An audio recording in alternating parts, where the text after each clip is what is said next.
For the past 10 years on a per capita basis, we've been getting poorer most of the time. And if the economy keeps on growing at 1.5%, we will continue to get poorer. So we are in real deep trouble.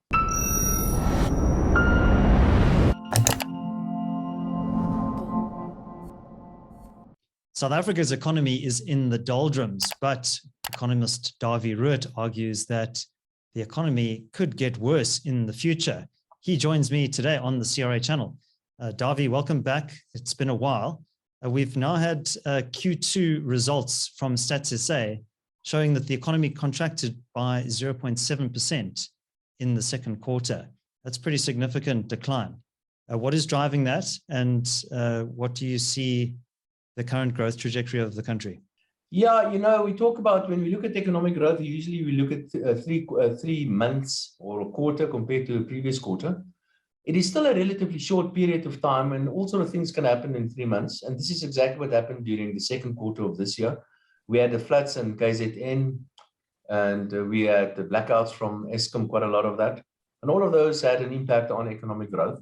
But is it fair to refer to one quarter only and say this is what the economy is growing at? But technically it is, compared to the first quarter and with all the necessary adjustments.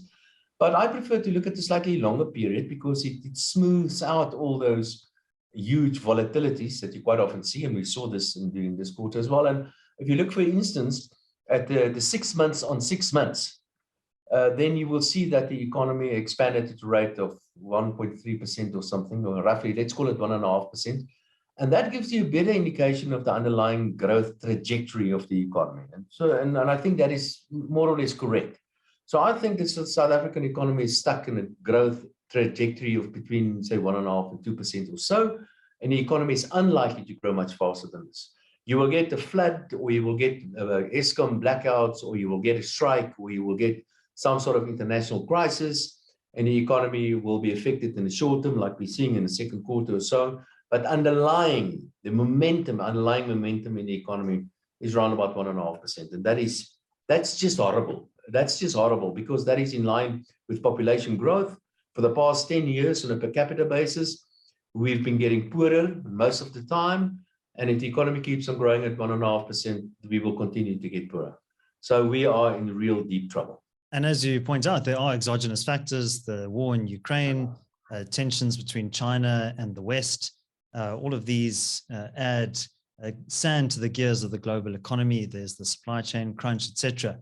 There are a lot of local factors as well, particularly policies that are really driving some of the deep structural problems that we're experiencing in the economy. Do you want to reflect on that for a moment? Yeah, just on the international economy is that South Africa is pretty much integrated with the rest of the world. And we saw quite decent economic growth before the second quarter, partly because of the mining industry doing very well. And that was because of the high international commodity prices. What happened in the second quarter, the mining industry did quite badly for various reasons. One is because international commodity prices are coming down a little bit, but also because the mines need electricity to function as well. So that is the contributing factor to the second quarter. So that's a typical international sort of effect on the South African economy. I think commodity prices are likely to keep on drifting lower because the world economy is slowing down, and some major economies are going into recessions, like Europeans and perhaps even Americans and so on. And we're probably going to see even softer commodity prices over the next couple of months, depending on what happens in the Ukraine, for example. But locally, we're going out of our way to try not to fix the economic problems. And there are so many examples of that. At the moment, one of the biggest issues in South Africa, well, two major issues that I would like to point out, and again, just pointing out how it's mismanaged, how the wrong policies are followed. I think Eskom is a good example of that. We know that Montash, he allows the private sector, or he eventually accepts that the private sector is allowed to generate 100 megawatts now.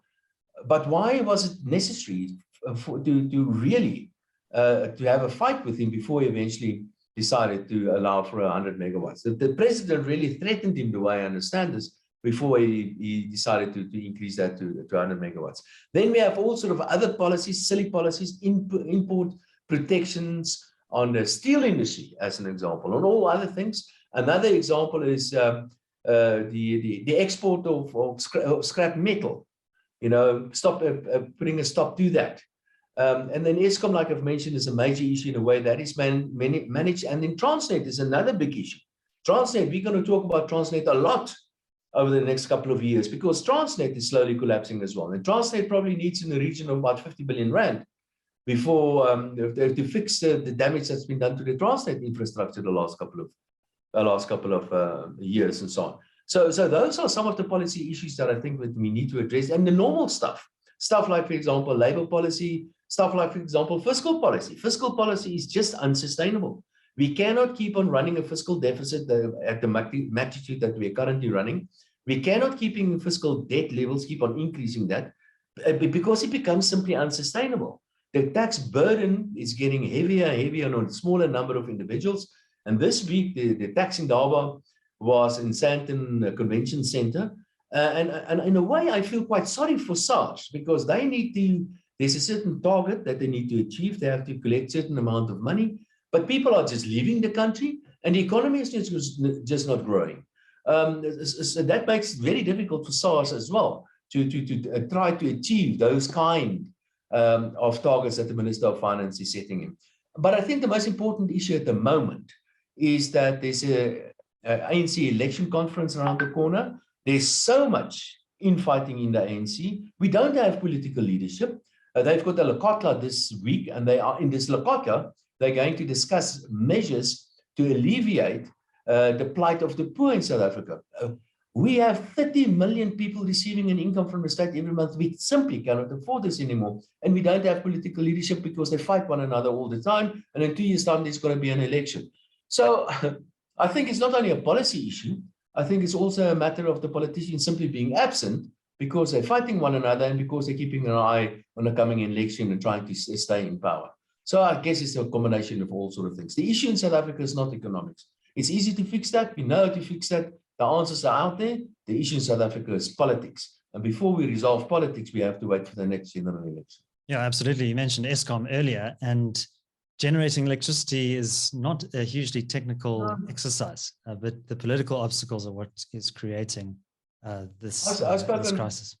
No, I've got a friend of mine that's an expert exactly on this, and he tells me that it's possible to build a small generation power station in a matter of only 2 years. So I don't know whether Eskom is at the moment building electricity generation or expanding on electricity generation. I'm not aware of any projects that Eskom is busy with at the moment. And I must also tell you, I don't know of any major private sector electricity generation projects that's currently on its way. There are a couple of sustainable solar panels and stuff like that, but no coal power stations, new ones that are being built at the moment.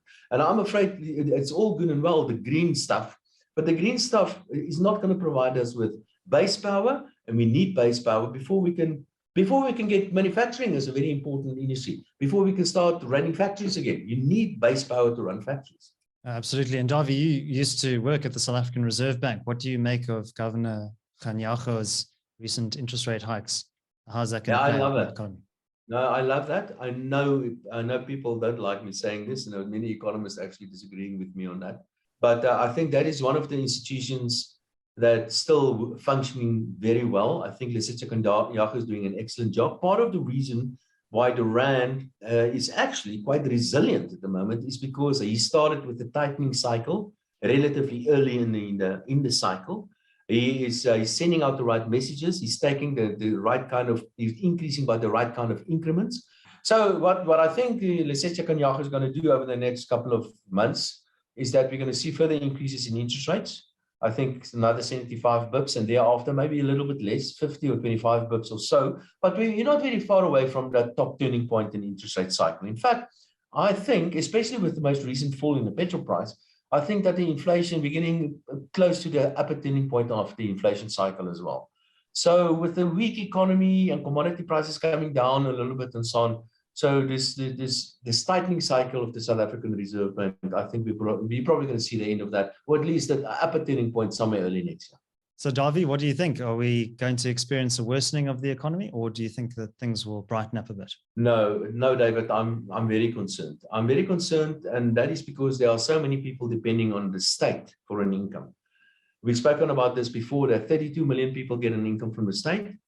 10 million of them will lose this income, or supposed to be losing this income, the COVID grant in March next year. I think they're going to make it permanent, by the way. But the reality is that the state simply cannot afford this anymore. The tax base is just not strong enough to carry this. So we have very high levels of unemployment. Poverty is rising in South Africa. And very importantly, energy prices and food prices are going up. And this is a recipe for disaster. So because the state cannot keep on paying all of this, there will be a real fall in income of many people in South Africa.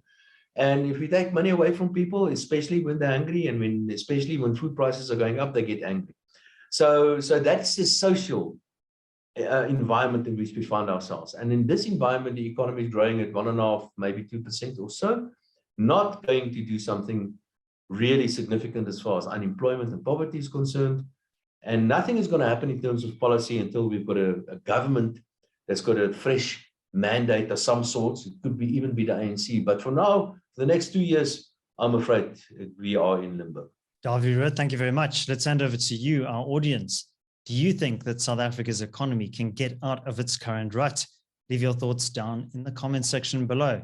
Also, if you enjoyed this analysis, you might want to consider subscribing to this channel. Please also do leave a like. That really helps this channel to grow and to extend its reach. My name is David Ansara. This is the CRA. Until next time, take care.